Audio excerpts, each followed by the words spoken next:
الله الرحمن الرحيم. الحمد لله رب العالمين، والصلاة والسلام على أشرف الأنبياء والمرسلين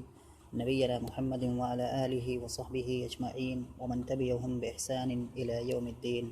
أما بعد.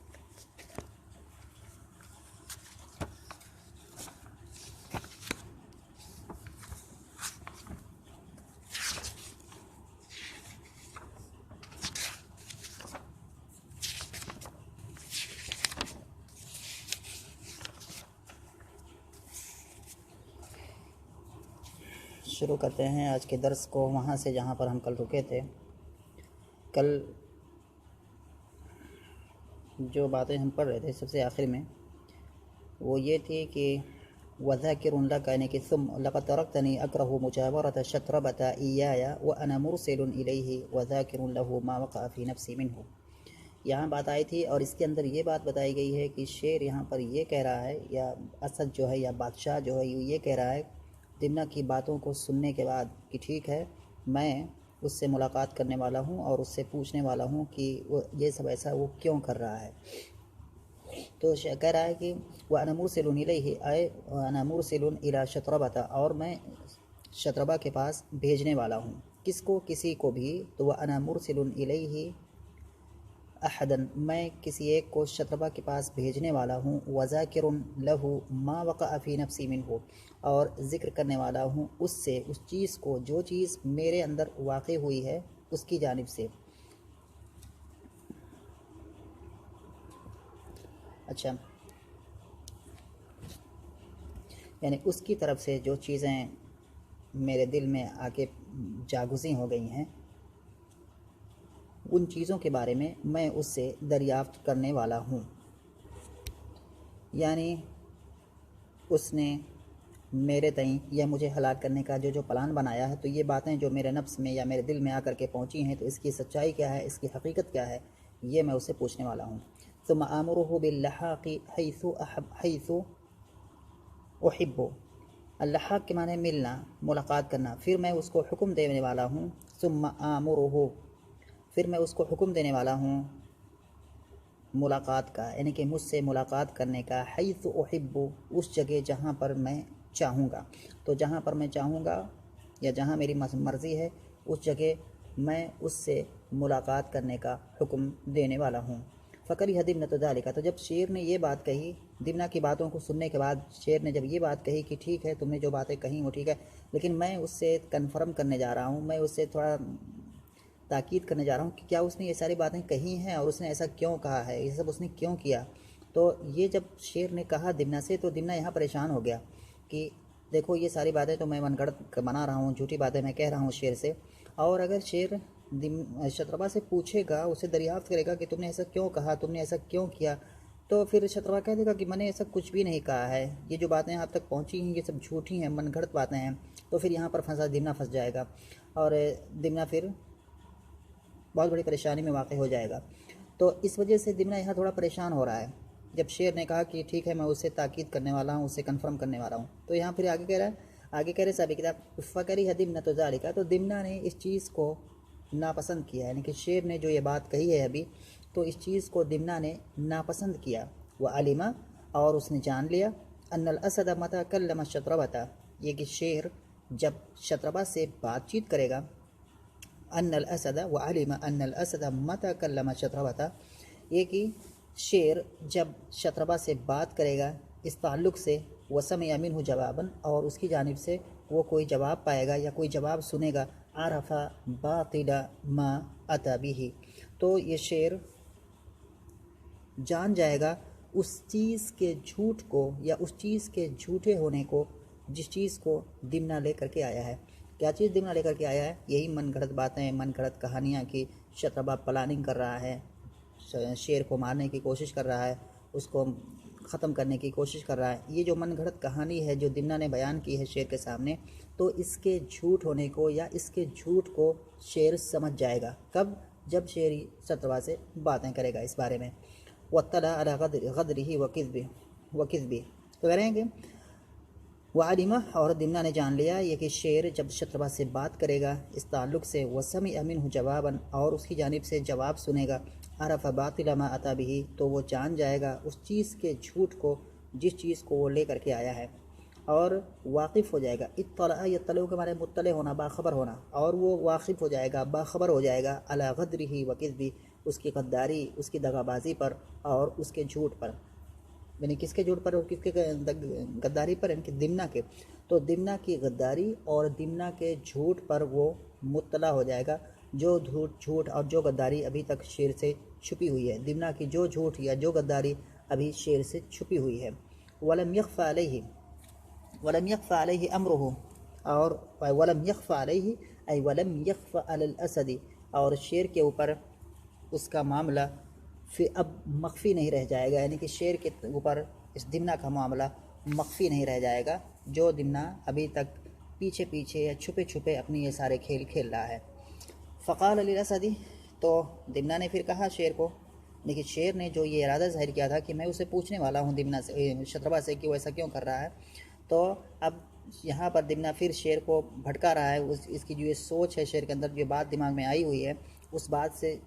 دمنہ شیر کو پھیرنے کی کوشش کر رہا ہے۔ تو کہہ رہا ہے کہ فقال للاسد، تو دمنہ نے شیر سے کہا اما ارسالک الی شطربۃ فلا اراہ لک رأیا ولا حسما، جہاں تک بات ہے شطربہ کی طرف آپ کا بھیجنا، اما ارسالک احدا الی شطربۃ، رہی بات آپ کا بھیجنا شطربہ کے پاس یا شطربہ کی طرف کسی ایک کو، فلا اراہ لک رأیا ولا حزما، تو میں اس چیز کو آپ کے لیے صحیح رائے یا دور اندیشی نہیں سمجھ رہا ہوں، یعنی کہ آپ جو یہ کہہ رہے ہیں کہ میں شطربہ کے پاس کسی کو بھیجوں گا، اور یہ جو پوائنٹ، یہ ساری جو باتیں ہیں ان کے تعلق سے اس سے میں کیا ہے وضاحت طلب کروں گا، تو اس چیز کو، یعنی کہ آپ کا بھیجنا کسی کو شطربہ کی طرف،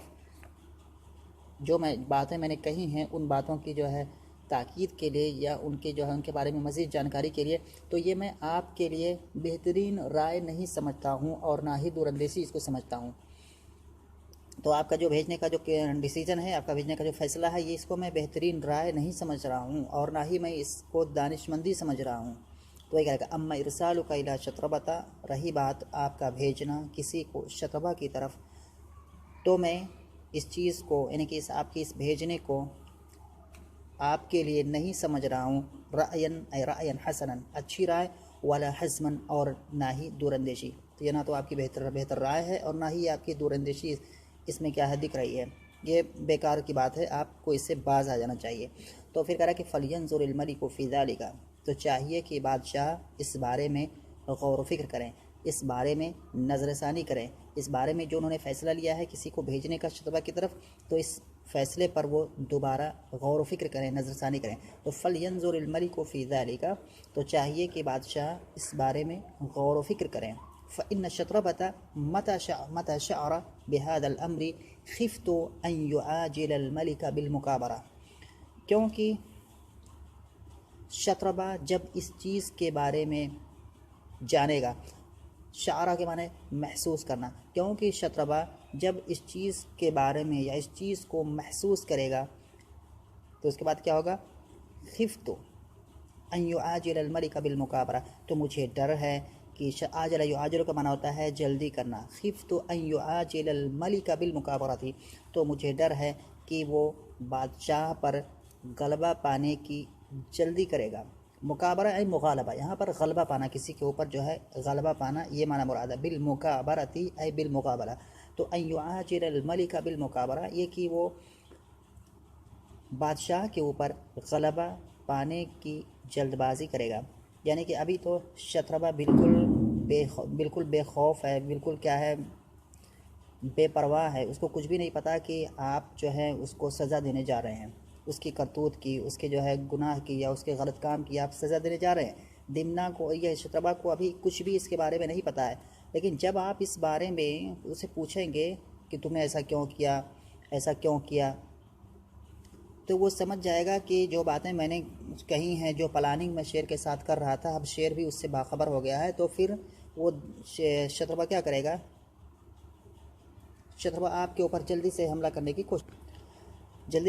کی کوشش کرے گا۔ کیوں؟ اس کو پتہ ہو جائے گا کہ دیکھو بھائی شیر کو بھی پتہ ہو گیا ہے، اور اب شیر مجھے کیا ہے جلدی سے مار دے گا، تو اب جب شیر مجھے جلدی سے مارے قبل اس کے کہ میں ہی جو ہے شیر کا کام جلدی سے تمام کر دوں، تو یہ بات اس شتربہ کے دماغ میں آ سکتی ہے۔ تو کہہ رہے ہیں کہ فَإِنَّ الشَّطْرَبَةَ مَتَى شَعَرَ بِهَذَا الْأَمْرِ، کیونکہ شتربہ جب اس چیز کے بارے میں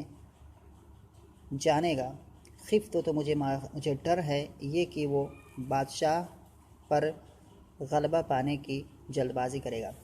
یعنی کہ ابھی تک شتربہ کو کچھ بھی پتہ نہیں ہے، تو ابھی شتربہ بے خوف ہے، ابھی اس کو کچھ لگ رہا ہے کہ شیر کو کچھ بھی نہیں پتہ ہے، تو ابھی وہ بالکل آرام سے ہے، بے خوف ہے۔ لیکن جیسے ہی اس کو پتہ ہوگا کہ میری جو پلاننگ ہے شیر کو مارنے کی، اس کے بارے میں شیر کو بھی پتہ چل گیا ہے، تو اب شیر بھی کچھ اقدام کرے گا، شیر بھی مجھے مارنے کی کوشش کرے گا،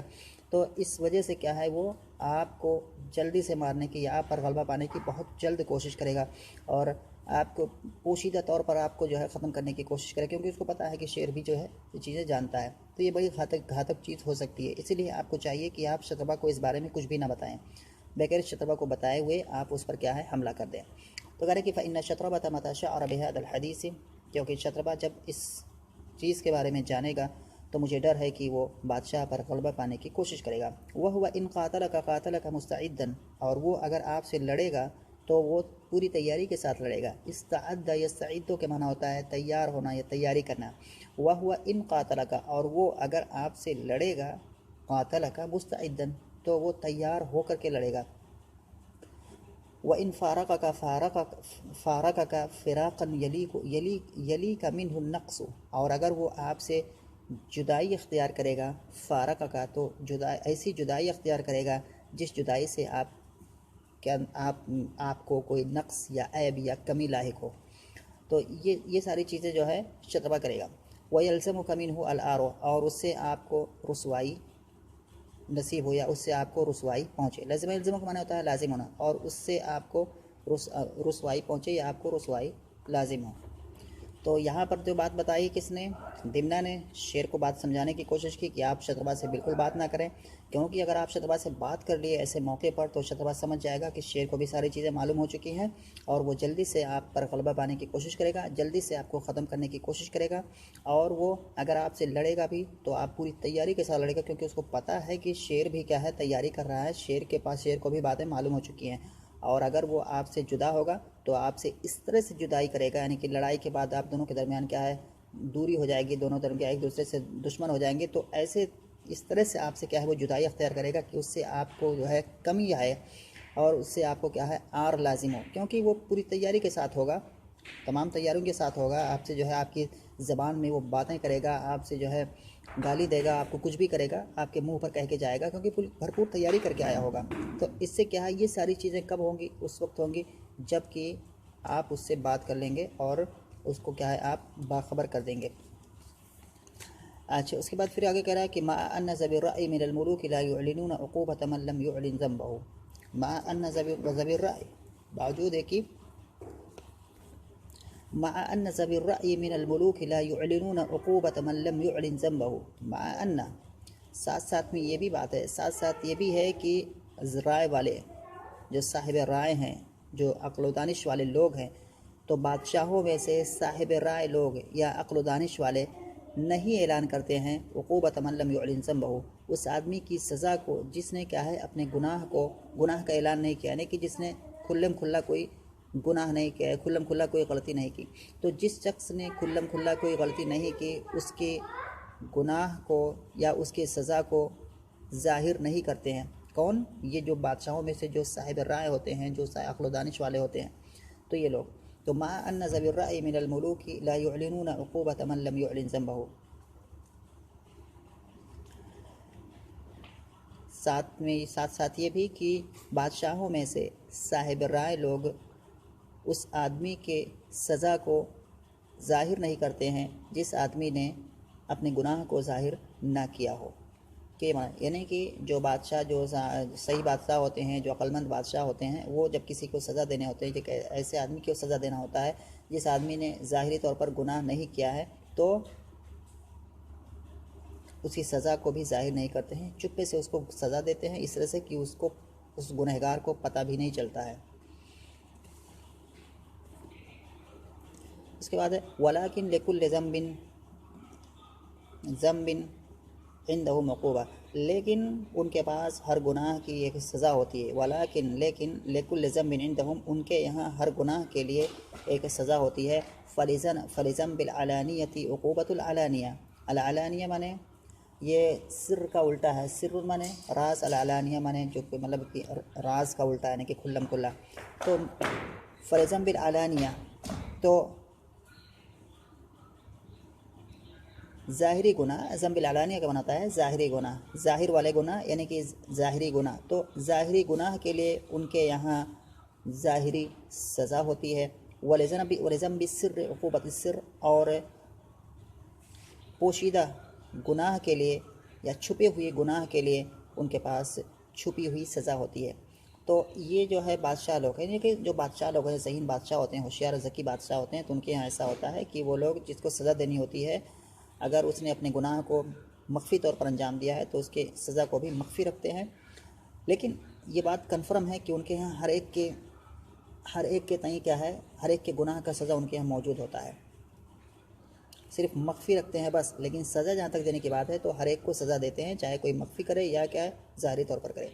لیکن کیا ہے جو آدمی مخفی طور پر گناہ کرتا ہے تو اس کو سزا بھی مخفی طور پر دیتے ہیں، اور جو آدمی ظاہری طور پر گناہ کرتا ہے تو اس کو سزا بھی ظاہری طور پر دیتے ہیں۔ تو کہہ رہے ہیں کہ ولذنب السر، اور مخفی گناہ کے لیے مخفی سزا ہوتی ہے ان کے یہاں۔ تو پھر سے ایک بار، ولیکن لکل ذنب عندهم عقوبہ، لیکن ان کے یہاں ہر گناہ کی سزا ہوتی ہے، بس ظاہری گناہ کے لیے ظاہری سزا ہوتی ہے اور مخفی گناہ کے لیے مخفی سزا ہوتی ہے۔ قال الاسد، شیر نے کہا، ان الملک اذا عاقب احدا عن زنة ظنها من غیر تیقن بجرمه فنفسه عاقب، یقیناً بادشاہ اگر کسی بھی آدمی کو سزا دے، عن زنة ظنها، کسی شک کی بنیاد پر، زنہ یعنی کہ زن یعنی کہ شک کی بنیاد پر، کسی ایسے شک کی بنیاد پر جو شک اس کے اندر آیا ہے، من غیر تیقن، بغیر یقین کیے ہوئے، بجرم ہی، اس کے گناہ کا، فنفسہ عاقبہ، تو وہ اپنے آپ کو سزا دے گا، وَإِيَّاهَ ظَلَمَ، اور اپنے نفس ہی پر کیا ہے ظلم کرے گا۔ پھر شعر جو ہے اس کو تھوڑا سا ہچکچا رہا ہے شذبہ کے تئیں، تو کہہ رہا ہے کہ قال دمنہ نے کہا، یہ بادشاہ کہہ رہا ہے کہ ان الملک، قال الاسد، شیر نے کہا، ان الملک اذا عاقب احدا، اگر بادشاہ کسی کو بھی سزا دے گا کسی شک کی بنا پر، ظنها، جس شک کو اس نے انجام دیا یا جو شک اس کے دماغ میں آیا ہے، من غیر تیقن بجرمہ، بغیر اس کے جرم کا یقین کیے ہوئے، فنفسہ عاقبہ، تو وہ اپنے آپ کو ہی، اپنے نفس کو ہی کیا ہے سزا دے گا، وَإِيَّاهَ ظَلَمَ، اور اپنے نفس پر ہی ظلم کرے گا۔